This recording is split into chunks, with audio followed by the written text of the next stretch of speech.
না না হয়। মাছ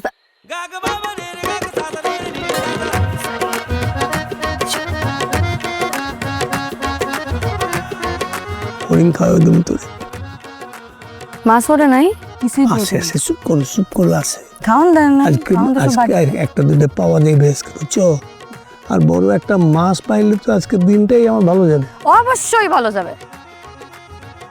এত জোরে কথা কাসখান তুই খালি বেশি কথা কয় দেখতেছিস দেখ না না চুপ দিচ্ছে লেগে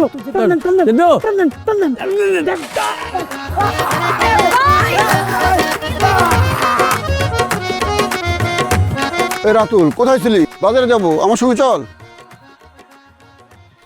মা নানুর কবর জিয়ারত করতে গেছিল।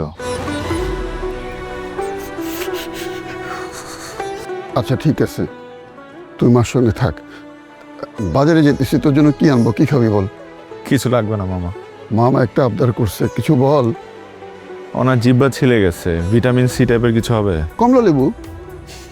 ঠিক আছে কমলা ঠিক আছে, মার সঙ্গে থাক।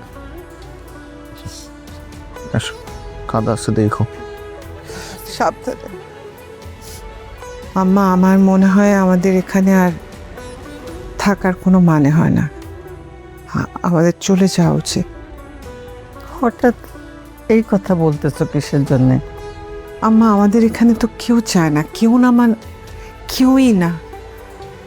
আমাকে ও বাসে বলছিল যে মেয়েদের বিয়ে হয়ে গেলে তাদের বাপের বাড়িটা মেহমানের বাড়ি হয়ে যায়। আমি তো এখানে মেহমানও না আম্মা, অবাঞ্ছিত। মার কবরটা দেখার দরকার ছিল, দেখা হয়ে গেছে। এই বাড়ি থেকে আমার আর কিচ্ছু চাওয়ার নেই। আম্মা ঠিকই তো বলছে, আমাদের আসলে এখানে থাকাটা ঠিক হচ্ছে না, চলে যাওয়াই উচিত। শুধু এবারে বউটা একটু ভালো, আমাদের পছন্দ করে, আর কেউই তো পছন্দ করে না। এত সকালেই হাল ছেড়ে দিতেছ, পাথরে খসলেও তো ক্ষয় হয়। আম্মা, এবারে মানুষের মনটা এখন আর পাথরের টুকরা না, পাথরের পাহাড় হয়ে গেছে, শক্ত।